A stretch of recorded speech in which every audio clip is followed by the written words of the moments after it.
Good day and greetings from the Great White North. My name is Prickly Poo and welcome to day 117 of a year of change. Almost forgot what day it was. I'm a little hesitant to broach the topic today.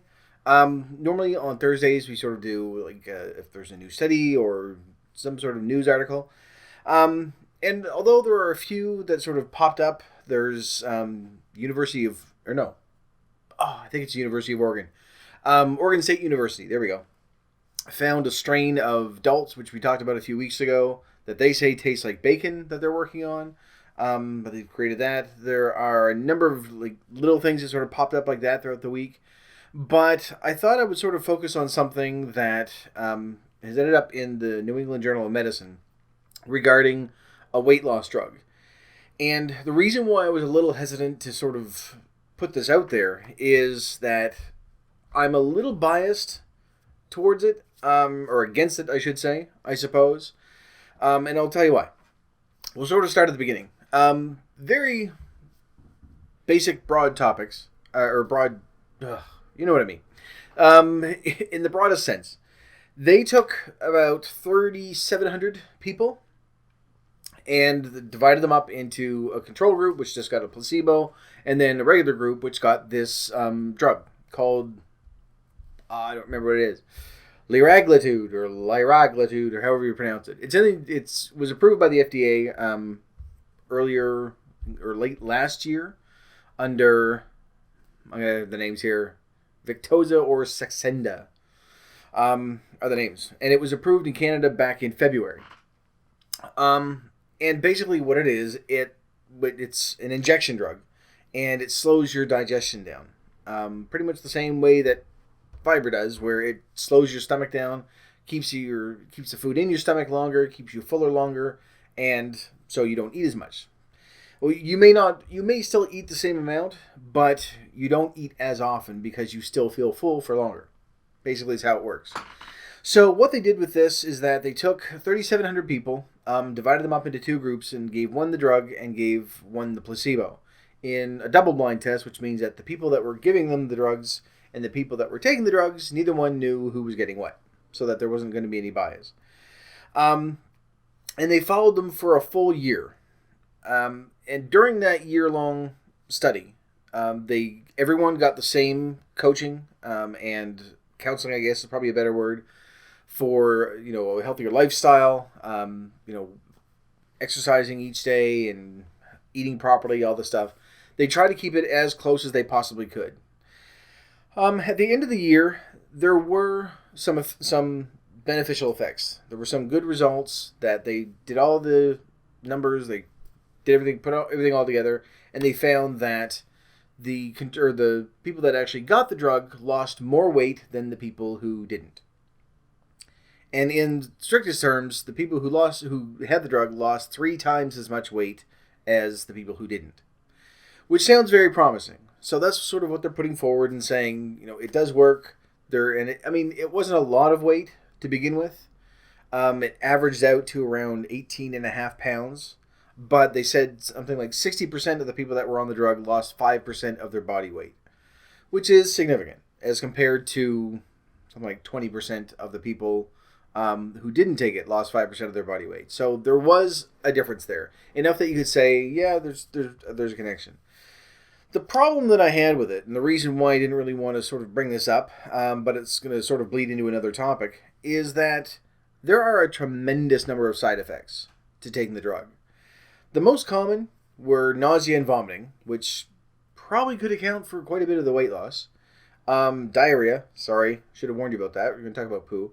And constipation, which I'm not sure how that works, how they duke it out that way. But a lot of digestive problems. I should have probably just said that. It probably would have put it a little bit easier for you to digest. Boom, boom. So there are a lot of digestive problems, and I suspect that probably, I don't know if they have taken that into account. I kind of stumble over my words there. When they're trying to figure out the weight and say how much would have been lost from, constantly vomiting and constant diarrhea and everything else. So there are those things. But one of the things that sort of stood out as well was that, and these are rare cases, however, there is a significant increase.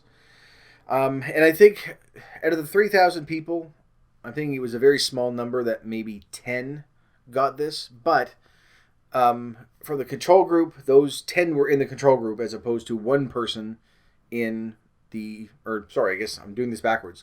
10 in the drug group rather than the one person in the control group. Anyway, and that is pancreatitis. Basically, it's just an inflammation of your pancreas. It can be fatal. So out of the entire study, there were 11 people that got it. One was in the placebo group, who they think already had kidney stones, which may have caused problems with that. The other 10 were the ones that took the drug. Now, 10 out of however many they had, I think around 2,700 people in the control group. I'm going to say somewhere between 2,000 and 2,500 just to be safe.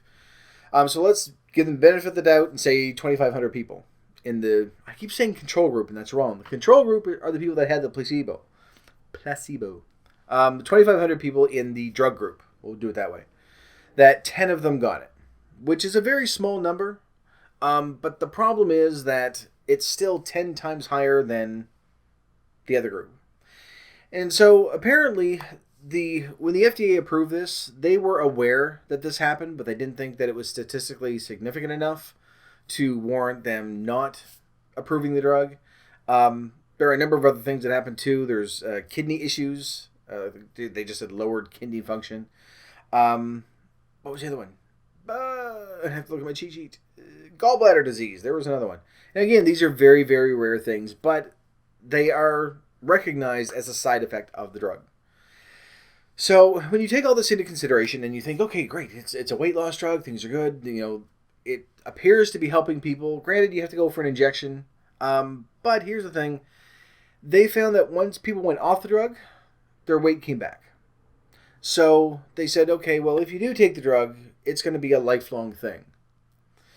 Now, I'm not sure what your progress has been over the past 117 days or whatever, but when I'm looking at something like that and saying, okay, if you change nothing else, if everything was exactly the same, your eating habits stayed the same, you didn't exercise, you did, even though these people did, if you could still lose 5% of your body weight, then, I mean, again, these are with people that are not as big as I am. These are people, because they said that people with BMI, like above 40, that it doesn't work as well. So this is sort of I don't want to say a narrow margin, but those that aren't morbidly, those who have not upgraded to morbidly, it affects those people the most. Anything above that, and it doesn't have as much of an effect. So you're looking at a small group of people that it can help. It's going to be a lifelong drug that they're on, where they're going to be sick, they're going to be having explodey poops everywhere, or else the other way, it's going to sort of cork things up. There are so many side effects to it. You run the risk of pancreatitis and all these horrible things that could possibly happen to you to lose, on average, 20 pounds per year, which is about half a pound per week, which is, it's not bad. I mean, that's what we're trying to do as well. It's just, for me, when you take all those things into consideration, and I mean, yes, there are people out there that we've tried everything and we're still gaining or we're still maintaining, things like that. I can see how this would be a viable option for them. The problem is that, and this is why I sort of wanted to bring this up, not necessarily to, shit all over the drug and say, oh, you should never take it, it's bad, things like that. This is obviously something that is, each person's going to have to make up their own mind. But for me, when I'm looking at the amount of progress over, it was 56 weeks, so a little over a year, but we'll say it's a year. The amount of progress over a year, the fact that the people still were able to make those changes and started eating healthier, and they gave them all pedometers as well, so I assume that they've given them some form of exercise. The fact that they can still make those changes, and granted, it's a small amount of weight loss. Something just flew in my eye. Sorry. While the drug does help, and it may be something that can give them that little bit of a boost, it's the fact that they're willing to take that, even knowing the risks that go along with it for such a small, marginal amount of weight loss, really does say something to how we feel about ourselves and how we get to that point where we are willing to suffer to try to, get rid of it. The thing is, though, is that if you look at it logically and say, okay, are you willing to be sick all the time? And this isn't something that people get used to. Like they're constantly sick. So are you willing to be nauseous all the time? You're willing to have regular bouts of vomiting, constipation, diarrhea, not liver problems, gallbladder problems, pancreas issues, kidney issues. And the fact that people can still say, I'm willing to go through all of that to lose weight, but for some reason we can't bring ourselves to actually lose the weight on our own. Obviously, I mean, we're doing it now, but in the past when you say, well, I'm going to try to diet, and it's so hard to do that, it raises the question, why are we willing to, go through as much as we can, and suffer as much as we can, whether it's going through bariatric surgery or taking drugs or, liposuction, if you want to sort of go harken back to the days of just getting rid of extra fat. We're willing to do almost anything to sort of suffer our way through to get rid of it, except the one thing that seems to be the most effective, and that is the proper diet and exercise.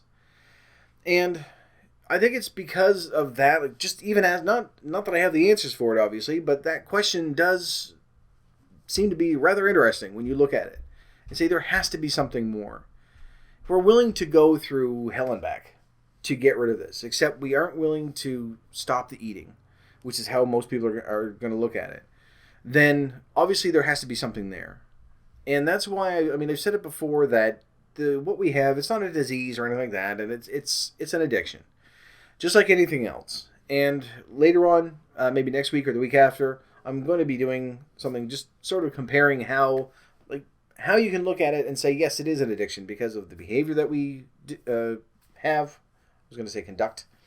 How we react to things, how it's just sort of an ongoing thing, and because it's not looked at the same way as a regular addiction like smoking or alcoholism or something like that, then I don't think it gets the same sort of attention and I understand it because we are making the changes, and so people can say, yes, obviously it's not an addiction, you just need to stop eating and start exercising and everything else, which we have done, but it's the fact that that's not the point. The addiction itself, the addiction to food, being like going into a room, say that you're at a work thing, and there are cookies and cakes and chips and all sorts of snacks all over the place. Yes, of course we can resist it. We have in the past, we will later on down the road. But the fact that you can go in there and it's really, really fucking hard to do that. It's difficult to stare at a plate of cookies or squares or something and not just start eating. And just like anything else, it's like smoking. If you're inside a building, obviously, yes, you can resist smoking. You can say, I really want a cigarette, but I don't have a break for another 2 hours. I'm going to go nuts. It is hard. But the behavior is still there. And that's why I'm sort of, like I say, I was really hesitant to sort of put this up because I'm biased. I don't think that it's something that's worth all the dangers that sort of go along with it, and just even the discomfort alone. If I had to be sick and vomiting on a daily basis for a year to lose 20 pounds, it wouldn't be worth it to me. I should clarify, overall, they lost, I think, an average of 18.5 pounds over 56 weeks. So over a year, less than 20 pounds compared to the control group, which lost 6 pounds. So that's when I say they lost 3 times as much weight. It's still a very small amount of weight. Compared to the people's body weight that were in the study, though, it's between 5 and 10% of their body weight. So you're looking at... You're looking at people that are probably somewhere between 200 and 250 pounds. Because 10% of that body weight is 25 pounds. So, again, giving them the benefit of the doubt. But it's just there were too many things in it that, for me anyway, just kind of made me go, I don't know if it's worth it or not. For me, it wouldn't be. Having to go through all that stuff and be in constant discomfort. I'm not going to say pain because I don't know how bad it was, but obviously there's a year-long bout of digestive problems. Digestal isn't a word. Well, it is now. Google it. Look it up. It's a word. So having a year's worth of that on top of the risk, however small it may be, of dying because of having issues with your pancreas or your kidneys shutting down, any of that stuff, that for me, it simply isn't worth it. And it would be one of those things that you say, okay, well, I can find out what they did. I'll try to do that, but I don't want to take the drug. Plus, once you're on it for life. So I'm not quite sure why the FDA approved it. They did this a few years ago, and it was approved, like I say, in Canada in February of 2015. I mean, there have been a number of people that have really pointed towards it and said, this is really dangerous, you shouldn't be doing it. But because the instances are so low, I mean, it's 1 out of every 250 people, roughly, are getting it, which, for me, is a risk that I'm not willing to take, but they have different criteria, I guess, for the FDA. And saying, no, it's out there as long as they tell everybody. Which the pharmaceutical company that actually came out with it, 5 years ago, neglected to do. So they were taken to court or slapped with a lawsuit or something, saying, no, you need to tell people what your side effects are. But it's not just this one drug, and I don't want to really just sort of want to point fingers at this one, because there are a number of other drugs that are out there. This one just seems to be able to look at it and say, no, it does significantly make a difference. It's just, for me, there are so many bad side effects that go along with it that it wouldn't be something that I would try. But what got me, like I say, was the fact that even through all of this stuff, we are still willing to go through that and still willing to deal with that if it means getting rid of the weight. And which to me is more of a psychological issue than it is a physical issue. So anyway, I'm trying to keep these very short. So I'm going to try to keep this under 20 minutes. I'm going to put the actual study up from the New England Journal of Medicine. I'll put that in the description below so you can take a look at it. And there's a lot of numbers in there, but you can at least take a look at it and get a rough idea and sort of share back and forth what your opinion is on this. Now, this is just one study, obviously. Sorry. So, I mean, there are other drugs out there. There are other studies that are out there. Some that may prove to be more beneficial. Some that are going to be much more dangerous. So, I don't want you thinking that I'm just doing this to pick on this one drug. It's not. It's just that it popped up. It's the most recent study that they finally finished. And it struck me as odd that we're willing to go through almost anything except dieting and exercising to get rid of this. And the fact that we're doing this now, I mean, does say a lot. And I think that might be some reason why this is actually working. Because it's not really a matter of, saying, well, here's what we need to do. We're going to start running every day and eat nothing but celery. Because we've started so slowly and making such a long-term change that it's more like therapy than a diet. So I'm hoping that that's helping in the long run. It seems to be working right now for me. I'm hoping it's working for you as well. If you're still here, then chances are it is. So that's a good sign that you've stuck with it for so long. And we're almost a third of the way through as well. So we're really through a lot of the hard part. And now it's just a matter of maintaining and getting things where they need to be. So I'll put a link in the description below so you can take a look at it. Again, there are probably a multitude of other ones out there that you can take a look at, but this one just sort of struck me as interesting. And if you have any comments, certainly leave those below as well. Sort of start up a dialogue that way.